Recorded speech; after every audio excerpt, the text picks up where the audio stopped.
जम्मू कश्मीर के शोपियां में हुए एनकाउंटर में एक बार फिर 4 आतंकी मारे गए हैं। आतंकियों के बारे में खुफिया जानकारी मिलने पर सेना, सीआरपीएफ और जम्मू कश्मीर पुलिस ने मिलकर संयुक्त अभियान चलाया, जिसमें ये आतंकी घिर गए। शोपियां में हफ्ते भर में तीसरी बार एनकाउंटर हुआ है। शोपियां में अब तक 13 आतंकी मारे जा चुके हैं।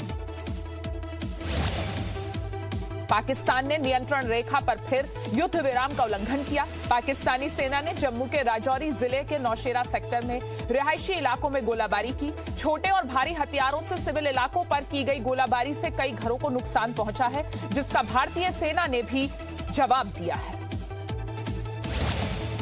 जम्मू कश्मीर में हिंदू सरपंच अजय पंडिता की हत्या के विरोध में गांदरबल जिले के सरपंचों ने मूक प्रदर्शन किया। सरपंचों ने कहा कि उन्हें ग्रामीणों के काम के लिए फील्ड में रहना पड़ता है। ऐसे में उन्हें हर समय जान का खतरा बना रहता है। इस वजह से सरकार को उन्हें सुरक्षा मुहैया करवानी चाहिए।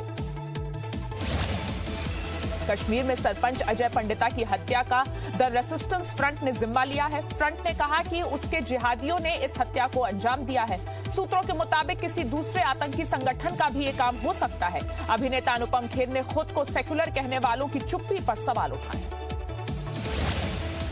योगी सरकार ने यूपी गोवध निवारण संशोधन अध्यादेश पास किया। गोवध के आरोपियों को 3 से 10 साल की कैद और 3 से 5 लाख रुपए तक के जुर्माने की सजा हो सकती है।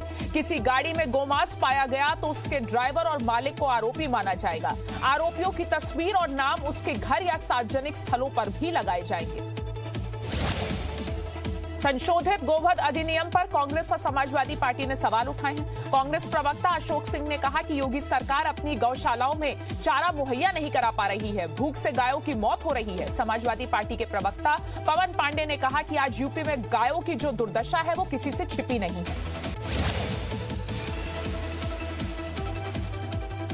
सेना ने पीएम मोदी और कैबिनेट को सीमा पर स्थिति की रिपोर्ट सौंपी है।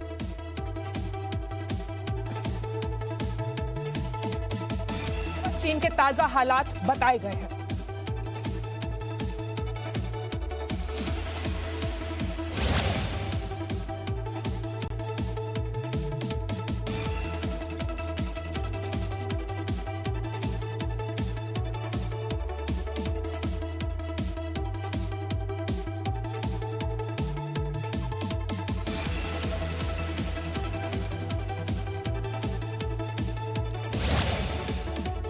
इस्लामाबाद में भारतीय दूतावास के अधिकारियों के उत्पीड़न की शिकायतों पर भारत ने सख्त रवैया अपनाया है।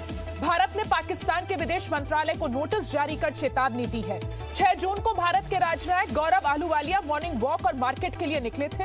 इस दौरान कुछ अज्ञात बाइक सवारों ने उनका पीछा किया। अयोध्या के राम जन्मभूमि परिसर में कुबेर टीले पर शिवलिंग का रुद्राभिषेक किया गया।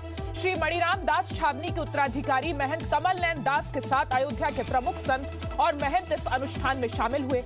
वहीं मंदिर निर्माण के लिए L&T कंपनी के अफसरों ने भी परिसर का जायजा लिया। सीबीएसई बोर्ड के 10वीं और 12वीं की बची परीक्षाओं को कराने के खिलाफ सुप्रीम कोर्ट में याचिका दायर। याचिका में कहा गया कि एम्स के डेटा के अनुसार कोरोना वायरस आने वाले वक्त में भारत में अपने चरम पर होगा।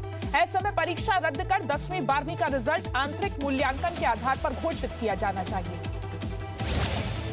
संसद का मानसून सत्र सोशल डिस्टेंसिंग के साथ कराना मुमकिन नहीं। राज्यसभा के सभापति वेंकैया नायडू और लोकसभा के स्पीकर ओम बिरला को दोनों सदनों के महासचिवों ने रिपोर्ट दी है, जिसमें मानसून सत्र के कई विकल्पों पर विचार किया गया। कहा गया विज्ञान भवन में भी सभी सांसदों का बैठ पाना संभव नहीं है। भारत में कोरोना संक्रमितों की संख्या 2,76,000 के पार। अब तक 7,745 लोगों की मौत। 50% के पास पहुंचा रिकवरी रेट।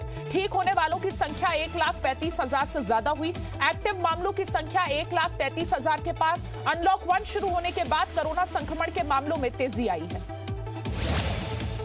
मुंबई में कोरोना पॉजिटिव मरीजों के मामले बढ़कर चीन के वुहान को पीछे छोड़ चुके हैं। मुंबई में कोरोना पॉजिटिव मरीजों की संख्या बढ़कर 51,100 हुई, जबकि वुहान में 50,340 मरीज थे।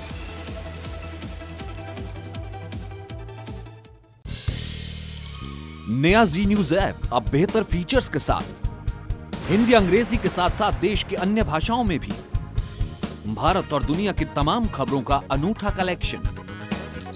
अपनी पसंद के मुताबिक सेट करें होम स्क्रीन पर अपने फेवरेट सेक्शन। साथ ही हमारे एडिटर्स द्वारा चुनी हुई दिन की बड़ी और खास खबरें। देखें जी न्यूज़ लाइव कभी भी कहीं भी, मनोरंजन और सूचना से भरपूर वीडियोस।